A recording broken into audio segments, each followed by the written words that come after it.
Hello guys, good morning. চলে এলাম নতুন একটা ভিডিওর সঙ্গে। দেখতে পাচ্ছ এখানে সকাল সকাল, আর এখন ঘড়ি কাটাতে বাজে বলে দিই তোমাদেরকে 8টার সময় কে ভাই ফ্যাশন নিয়ে বসে? হ্যাঁ, আমি বসি। দেখতে পাচ্ছ কি করছি? এইটা হচ্ছে অ্যালোভেরা জেল, আর সঙ্গে আছে নারকেল তেল, আর আছে সঙ্গে ভিটামিন ক্যাপসুল। ভাই সকাল সকাল এইগুলো করতে ভালো লাগে না, কিন্তু কি করব, কিছু তো উপায়ও নেই, করতে হবে। কারণ মাথায় যে কটা চুল অবশিষ্ট বেঁচে রয়েছে সে কটাও আর থাকবে না, মনে হয় খুব শিগগিরই ঝরে পড়ে যাবে যে হারে চুল পড়ছে। আর আমি তো একদম নিজের ট্রিটমেন্ট, নিজের যত্ন কোনোটাই বেশ 2-1 মাস ধরে করছি না। আগে বেশ নিজের যত্ন নিতাম, নিজের ত্বকের বলো, মানে চুলের বলো, সব রকম যত্ন করতাম। হঠাৎ সাডেনলি কি হলো, এত অলসতা বেড়ে গেল যে আমি কোনো যত্নই নিই না। তাই আজকে ভাবলাম যে না, এরপর যে কটা অবশিষ্ট চুল আছে সেগুলোকে তো আমাকে বাঁচিয়ে রাখতে হবে, তাই না? তো তাই ভাবলাম চলে এলাম এখানে সকাল সকাল 8টার মধ্যে। মানে সকালবেলা তো অনেক সকালেই ঘুম থেকে তোমার দাদাভাই ওঠে, তারপর আমিও ওর পরে পরে উঠেছি, উঠে ফ্রেশ হয়েছি, তোমার দাদাভাইয়ের জন্য খাবার দাবার রেডি করে দিয়েছি। দেন এখন কিন্তু আমি অ্যালোভেরা গাছ থেকে তুলে নিয়ে এসে ফটাফট একদম অ্যালোভেরাকে ছালগুলোকে দেখতে পেলে কীভাবে ছাড়লাম, চাকু দিয়ে একদম ঝাঁক করে কেটে এবার অ্যালোভেরাগুলোকে ঘষ করে ঘষছি, দেখতে পাচ্ছ? ঘষে অ্যালোভেরা জেলগুলোকে সুন্দর করে তুলে নিচ্ছি, আর হাতের থেকে পুকুত করে চলে যাচ্ছে। এত লতলতে কি বিচ্ছিরি টাইপের, দেখলেই আমার কেমন জানি না, অ্যালোভেরাটা দেখলে আমার বড্ড ঘেন্না লাগে। কিন্তু ঘেন্না লাগিয়ে লাভ নেই বাপু, এখন তো নিজের টাক যে হয়ে যাচ্ছে মাথাটা, সে টাকের থেকে বাঁচতে গেলে তো আমাকে এই অ্যালোভেরা লাগাতেই হবে। তাই ভাবলাম আর ঘেন্না পেয়ে লাভ নেই। আর অ্যালোভেরাটা আমার মুখে বলো, স্কিনে বলো, খুব একটা শ্যুট করে না, বাট চুলের ক্ষেত্রে আমি দেখেছি আমার কোনো প্রবলেম হয় না, চুলের ক্ষেত্রে কিন্তু ভালো শ্যুট করে। তো 2 চামচ কি 3 চামচ মতো তেল দিলাম, পুরো অ্যালোভেরা জেলটা কাচিয়ে দিয়ে দিলাম, ভিটামিন ক্যাপসুল 2খানা দিয়ে দিলাম, দিয়ে ঠ্যাক করে, দেখছো কি সুন্দর করে আমি এখানে ফেটিয়ে নিচ্ছি। আর ফেটিয়ে নেওয়ার পর কিন্তু বন্ধুরা এটা পুরো একদম ক্রিমের মতন লতলতে আর একটা হরহরে টাইপসের একটা মিশ্রণ তৈরি হবে। এটা ফেটানোটা কিন্তু খুব খুব টাফ। তো চলো, এটা ফেটানো হয়ে গেছে, মাথায় মাখি, পরে দেখা হচ্ছে। Guys, good morning, welcome back to our channel. নতুন সমস্ত কাজকর্ম সেরে চানটা করে উঠলাম, এখানে মেলে দিয়েছি গামছা, আর আমি চুলটাকে শুকিয়ে নিচ্ছি। চুলে আজকে মেখেছি, তোমরা সকালবেলা দেখতেই পেলে কি মেখেছি, অ্যালোভেরা জেল, আর তার সঙ্গে হচ্ছে ওই ভিটামিন ক্যাপসুল, আর ছিল সঙ্গে ওই নারকেল তেল। সব মাসাজ করেছি ভালো করে, একটু হালকা করে গরম করে মাসাজ করে। আর চুলটা কি সফটই হয়ে গেছে আজকে, চুলটা মানে একদম ধরছি তুলোর মতন চুলটা হয়ে গেছে। চুলটা প্রচণ্ড রাফ আর রুড হয়ে গেছিলো পুরো। তো এটা দিয়েছি বেশ অনেক মাস হয়ে গেছে, আর দেওয়া বন্ধ হয়ে গেছিলো, প্রথম খুব দিচ্ছিলাম, বন্ধ হয়ে গেছে। আমরা এটাই করি, সংসারের যত্ন নিই, সংসার গোছাই, কিন্তু নিজের যত্ন নিতে আমরা মেয়েরা ভুলে যাই। বিশেষ করে আমরা হাউস ওয়াইফ যারা, তারা নিজেদের সংসারের প্রতি, স্বামীর প্রতি, বা যাদের বাচ্চারা চায় তার বাচ্চার প্রতি এত সংসারের প্রতি ধ্যান দিয়ে আমরা নিজেদের যত্ন নিতে একটু মানে মনে থাকে না। থাকলেও আমাদের মানে মনে হয় কি ওই টাইমটা আমরা সংসারের পিছনে অন্য কোনো কাজে ব্যয় করি। তো আজকে ভাবলাম না, এটা করছি, ভুল করছি, যেহেতু আমি তো ছাড়া হাত পা আছি, বাট তবুও কি কোথাও গিয়ে মনে হতো যে না ঠিক আছে, তোমার দাদাভাই রান্না করছি, এই করছি, পুজো দিচ্ছি, সংসারে সামলাচ্ছি, সংসারে কাজ করছি, ব্লগিং করছি, তারপরে গিয়েও কোথাও যেন মনে হতো টাইম দিতে পারতাম না। তো আজকে বললাম না, 2 মাস হয়ে গেছে, করা যাবে না, আজকে আমাকে নিজেকে ট্রিটমেন্ট করতে হবে। আবার বসে গেলাম, এখন টানা কদিন করব, কদিন মিন মানে সপ্তাহে চেষ্টা করবে অ্যাটলিস্ট 1 থেকে 2 দিন করা কন্টিনিউ। সম্ভব হয় না, কারণ মাথা হেয়ার ম্যাসাজ করে বসে থাকা, ঘরের কাজকর্ম ফেলে রেখে, ওগুলো ভীষণ টাফ। এবার যদি বলো হেয়ার ম্যাসাজ করে কেন বসে থাকবে, কাজ তো করতেই পারো, কিন্তু না করলে কি হয় কি, প্রচণ্ড ঘাম হয়, আর এই মানে আমাদের এই স্ক্যাল্পের মধ্যে ঘেমে চুলটা না আরও বেশি নষ্ট হয়ে যায়, ড্যামেজ হয়ে যায়। তো তার কারণে ওটাকে মেখে মিনিমাম 1 থেকে 1.5 ঘন্টা শান্ত শিষ্টভাবে বসে টিভি দেখো, মোবাইল ঘাটা, যাই করো করবে, কিন্তু এটাকে রেস্ট দিতে হয়। তাহলে কি হয়, মানে জিনিসটা ভালোভাবে অ্যাবজর্ব হয় আর কাজ হয় ভালো। আর নাহলে স্ক্যাল্পটা ঘেমে গেলে ভীষণ ডার্টি, মানে প্রচণ্ড পরিমাণে একটা বাজে ব্যাপার হয়ে যায় মাথায়। ওই কারণে আমি করি না। তো ভাবলাম না, এবার যাই হয়ে যাক না, কারণ সংসারের থেকে হলেও টাইম বাঁচিয়ে আমি আমার যত্নটা নিতে হবে, তো সেটাই নিলাম। আর তোমার দাদাভাই খালি বলে তুমি খালি কাজ করে যাও, যত্ন নিজের আর করো না। বেশ অনেক দিনই হয়ে গেছে, সত্যি কথা বলতে চুলটা এত খারাপ হয়ে গেছিলো না, আমি নিজে কল্পনা করতে পারছিলাম না। আর প্রচুর চুল পড়েছে আজকে, এত চুল পড়েছে। তো চুল পড়ে টাক হয়ে যাওয়ার আগে নিজের ভাই যত্ন নেওয়া বড় বেটার, তাই না বলো? এই আমি কি হেসি কথা বলছি? ক্যামেরাটা পুরো হেসিয়ে দিয়েছিল, আমি ক্যামেরা একদম ফলো করিনি। তো চলো গাইস, সঙ্গে থাকো, ব্লগটা কন্টিনিউ দেখতে থাকো। টাটা। তো এই তোমাদের সাথে দেখা হওয়ার পর আর কিন্তু দুপুরবেলা, মানে দুপুরবেলা বলবো না, এখন তো বাজে 12:30, দুপুর হতেই যায় প্রায়। তো রান্নাটা আজকে অনেক দেরি করে বসিয়েছি। টিফিন খেয়েছি, টিফিনটা তোমাদের সাথে শেয়ার করা হয়নি। ওটসের রুটি করেছিলাম, আর একটা কিছু ভাজা করে খেয়েছি ওর সাথে, মানে আলু ভাজা। তো এইদিকে তারপর বসে আয়েশ করে টিভি দেখছিলাম, তারপর আর কিছু শেয়ার করা হয়নি। তারপর হঠাৎ মনে পড়লো যে আমাকে তো রান্না করতে হবে, মাংসটা বাইরে রাখানো আছে, মশলা রেডি করা আছে, তাই চট করে রান্নাঘরে এলাম। হ্যাঁ, রান্নাঘরে আসার আগে কিন্তু আমি আমার জামাটা ছেড়ে আমি অন্য একটা জামা পরে এসেছি। কারণ হচ্ছে আমি রান্না করলে পরে প্রচণ্ড প্রচণ্ড ঘেমে যাই, আর পরক্ষণে ওই কাঁচা ধোয়া জামা প্যান্টটা আর পরতে পারি না, এত ঘেমে চান হয়ে যায়।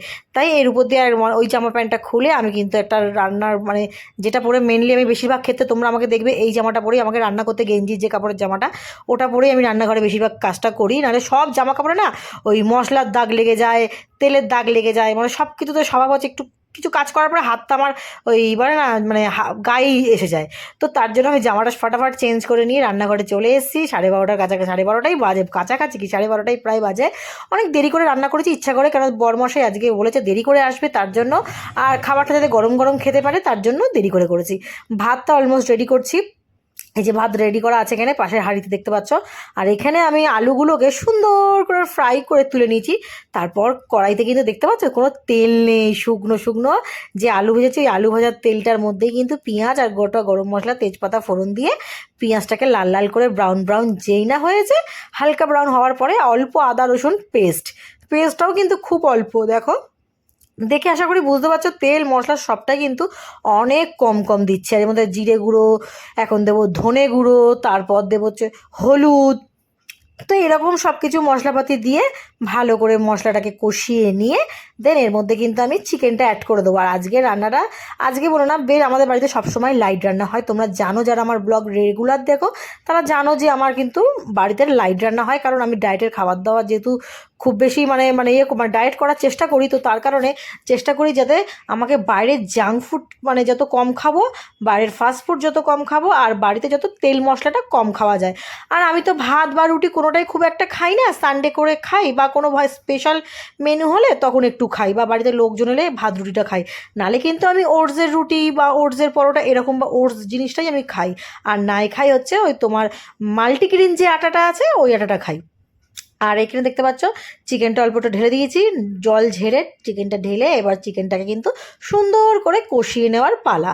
আর আমার বরমশাই যেমনটা সকাল বিকেল ভাত খেতে ভালোবাসে, ভেতো বাঙালি, তাই ওর জন্য কিন্তু দুবেলা ভাত থাকে। সকালবেলা ছাতু খায়, স্যান্ডউইচ খায়, আমার সাথে কখনো কখনো দুধ কর্নফ্লেক্স খায়। আমি সকালবেলা যেমন খাই হচ্ছে চিয়া সিডস খাই, দুধ কর্নফ্লেক্স কখনো খাই, এরকম ঘুরিয়ে ফিরিয়ে খাই। তো এখন কদিন তোমাদের সাথে ডেলি রুটিনটা ঠিকভাবে শেয়ার করছি না, শেয়ার করা হচ্ছে না অ্যাকচুয়ালি। তার জন্য তোমরা একটু প্লিজ বেশি বেশি ভালোবাসা দাও আমাকে, আর অনেক অনেক সাপোর্ট করো। আর যারা এখনও আমার চ্যানেলটাকে দেখছো অথচ লাইক করছো না, চ্যানেলটা অনেক মানুষ আছে যারা দেখছো সাবস্ক্রাইবও করছো না, তো তাদেরকে রিকোয়েস্ট করো প্লিজ আমাদের পাশে থাকো, আমাদের চ্যানেলটাকে এগিয়ে নিয়ে যেতে প্লিজ আমাদের একটু সাপোর্ট করো। তোমাদের সাপোর্টটা অনেক বেশি জরুরি, তোমাদের ভালোবাসা সাপোর্ট পাবো তবেই কিন্তু আমরা জীবনে একটু ইউটিউব মানে চ্যানেলে আমরা একটু কিছু করে এগিয়ে যেতে পারবো। তো প্লিজ তোমাদেরকে রিকোয়েস্ট করছি তোমরা একটু আমাদের সাপোর্ট করো। তো অনেক কম ভালোবাসা পাওয়ার কারণে এখন অনেক জিনিস তোমাদের সাথে শেয়ার করা হয় না। যদি বেশি বেশি ভালোবাসা বেশি বেশি মানে পাই তাহলে অবশ্যই ইচ্ছা করবে, মানুষের মোটিভেশনটা অন হবে না। আমার তো মানে একদম অফ হয়ে যাচ্ছে, আমার পাওয়ারটা একদম ডাউন হয়ে যাচ্ছে, ভালোবাসা কম পাচ্ছি তার কারণে। তো তোমাদেরকে রিকোয়েস্ট করবো একটু ভালোবাসা দেওয়া। দেখো বলতে না বলতে দেখো ঘেমে যাচ্ছি, ভাগ্যিস জামাটা আমি চেঞ্জ করে নিয়েছি, নাহলে একদম ধরধর করে ঘেমে যাচ্ছি। আর গামছা হাতে নিয়ে সমানে থুপ করে মুছে যাচ্ছি, বাইরে থেকে হাওয়া দিচ্ছে না, একদম গাছের পাতা স্থির হয়ে গেছে জানো তো, প্রচণ্ড প্রচণ্ড গরম। বন্ধুরা তোমরা কারা কারা চিকেন খেতে ভালোবাসো বলো তো আমাকে। আমি না মাছের থেকে চিকেন খেতে ভালোবাসি। হ্যাঁ মাটন খেতে ভালোবাসি, কিন্তু মাটনটাকে না খেতে ভালোবাসলেও মাটনটাকে হেট করি, কারণ যেন মাটন খাওয়া একদম উচিত না। ডাক্তার তো আমাকে বিশেষ করে বলে দিচ্ছে মাটন খাবে না তার জন্য। বাবা রে বাবা, কি ঝড় উঠেছে রে বাবা, দেখো ঝড়ের চক্করে এইখানকার পামচ ওই মাথা, আর আমি এখানে বিগ বস দেখছি বসে বসে। বাপরে বাপ, ওই হয় ওই ওই ওই আমার নাইটি চলে যাবে রে, ও বাবা গো, সবে মেললাম শান্তি নেই, থাক পরে তুলো, বৃষ্টি হোক তারপরে। দেখো ও কি লাগছে, গাছে ফাঁকা দিয়ে দেখো ওয়েদারটা, সেই সেই সেরা সেরা ওয়েদার, সেরা ওয়েদার। ও দুর্ধর্ষ মেঘ করেছে গাইস, মেঘটা দেখো, ওই সাইডটার মেঘটা দেখো, হাওয়া তো একদম ফুরফুর ফুরফুর ফুরফুর হাওয়া। আহা, এই বারান্দা আর ছাদটাতে গেলে মনটা একদম খুশ হয়ে যায় আমার। দেখছি একটু পরে আবার বৃষ্টি হবে, নাইটিটা তুলতে হবে, নাইটিটা ভেজা বলে ওখানটা আবার একটু মেললাম। তো মাংসটা হয়ে গেলে মাংসটা নামিয়ে দেবো, দেন তারপর চলে যাচ্ছে, মাংসটা নামিয়ে দেবো, নামানোর পর তারপর আমার ওই চিল্লা বা ওর যে রুটি বা কিছু একটা বানাবো। আমার দাদাভাইয়ের জন্য ভাত রেডি আছে, ওই রইল। চলো দেখা যাক কী হয় না হয়। হ্যাঁ, ফুরফুরে মেজাজে হাওয়া খেতে খেতে চলে এলাম আবারও রান্নাঘরে। মাংসটা নামিয়ে নিয়েছি, ভাত তো রেডি হয়েই গেছে বললাম। এদিকে আমি আমার ওটসের রুটি বানিয়ে নিচ্ছি, গোলা রুটির মতন করে ওটসের রুটি। একটু হালকা করে ব্রাশ মেরে নিই অয়েলের, কারণ নাহলে তো লেগে যাবে তলায়, তার জন্য জাস্ট অয়েলটা এরকম ব্রাশ করে নেওয়ার পর এর উপরে ওটসের ব্যাটারটা ঢেলে দেবো, দিয়ে এরমভাবে 4 পিস আমার রুটি, সকালে 4 পিস, রাতের বেলা 4 পিস রুটি হলে হয়ে যায়। কারণ ওটসের রুটিটা তো অনেক পাতলা হয়, দেখো বলতে বলতে উঠে আসছে, দেখতে পাচ্ছ? মানে ব্যাটারটা পাতে আমি দিতে পারলাম কি পারলাম না, তার আগে আমার হাতাতে মানে ওটসের রুটি উঠে চলে আসছে। মানে এই হচ্ছে ননস্টিকের একটা দারুণ একটা কামাল যাকে বলে। তো চলো গাইজ, ওটসের রুটি এরকম বানিয়ে নিয়েছি। তোমরা বাড়িতে কে কে ওটসের রুটি খাও, আর কে কে আমার মতন করে গোলা রুটির মতন বানাও, আর কে কে এরকম আটার মতন করে রুটি বেনে, মানে আটা যেরকম রুটি হয় সেরকমভাবে বানাও, প্লিজ কমেন্টে জানিও। আর তোমরা প্লিজ অনেক অনেক ভালোবাসা দাও আর অনেক কমেন্ট করো। কমেন্ট পড়তে খুব ভালো লাগে, কমেন্ট পড়তে সত্যিই আমার খুব ভালো লাগে। তো চলো, রান্নাটা আমার কমপ্লিট হয়ে গেছে একদম। গন্ধটা পুরো মাটন মাটন আসছে, জানি না কেন আসছে, পুরো মাটনের মতন। আর তেলটা দেখো পুরো কত তেল ভাসছে, কারণ উপর দিয়ে গরম মশলা আর ঘি দিয়েছি, আর পাতলা পাতলা ঝোল করেছি চিকেনের। আর ঢাকনা খুললেই যে মাটনের যে স্মেলটা আছে, ওই স্মেলটা আমার মনে হয় ওই ঘি দেওয়ার কারণেই এসছে। ঘি আর গরম মশলা একসাথে দিয়ে চাপা দিয়ে দিয়েছি। আর এখানে হচ্ছে আমার ওটসের রুটি। দেখো ওটসের রুটি অনেক রকমভাবে হয়, এইটা হচ্ছে সব থেকে সহজ আর সব থেকে মানে সহজ উপায়, যার কারণে ননস্টিকটা কেনা। এটা খুব সফট আর খুব নরম, এ দেখো একদম হাতের মুঠোয় চলে আসবে, এত নরম। এই দেখো একদম নরম, খুবই নরম। আর ঠান্ডা হয়ে গেলে আরও বেশি নরম হয়ে যাবে। এই যেমন এটা ঠান্ডা হয়ে গেছে, এটা দেখো একদম, এ দেখো একদম সফট। গোলা রুটি যেরকম করে ওটসের রুটি, ওরকমভাবে লবণ দিয়ে আমি করি। আর একটা হয় আটা মেখে, তোমাদের এর আগে দেখিয়েছি, ওটাও হয়। ওটা তো একটু খাটনি বেশি, কষ্ট বেশি, দূর কে করবো ওরকমভাবে, তার জন্য আমি এরকম, যার জন্য ননস্টিকটা কিনে নিয়েছি। ননস্টিক কি সুন্দর করে, হ্যাঁ এই কি টাইম লাগে একটু ঘুরিয়ে ঘুরিয়ে গোলা রুটির মতন করে করে, এই যে এরকম প্রেস করে করে করে সুন্দর করে কুক করতে হয়। এই যে ব্যাটারটা এখানে রয়েছে, আর আমি এখানে ভাত করে রেখেছি তোমাদের দাদাভাইয়ের জন্য। তো চলো এদিকে আমি বিগ বস দেখি, আর এদিকে রান্নাবান্নাগুলো কমপ্লিট হতে থাকুক। সো গাইস, এখন বাজে হচ্ছে 3:30। আর এখানে আমি শুয়ে শুয়ে টিভি দেখছি, ওখানে টিভিটা স্টপ করে রেখেছি। ভাবলাম তোমাদের সাথে একটু কথা বলি, কোথা থেকে এদিকে তাকিয়ে কথা বলছি, ক্যামেরার দিকে না তাকিয়ে, চিন্তা করতে পারছো? এখনও অভ্যাস হয়নি গাইস, তাই ভাবলাম তোমাদের সাথে একটু কথা বলি, অনেকক্ষণ হয়ে গেছে তোমাদের সাথে কথা হয়নি। তো দুপুরবেলায় এসি চালিয়ে, এরকম ফুল দম এসি চলছে।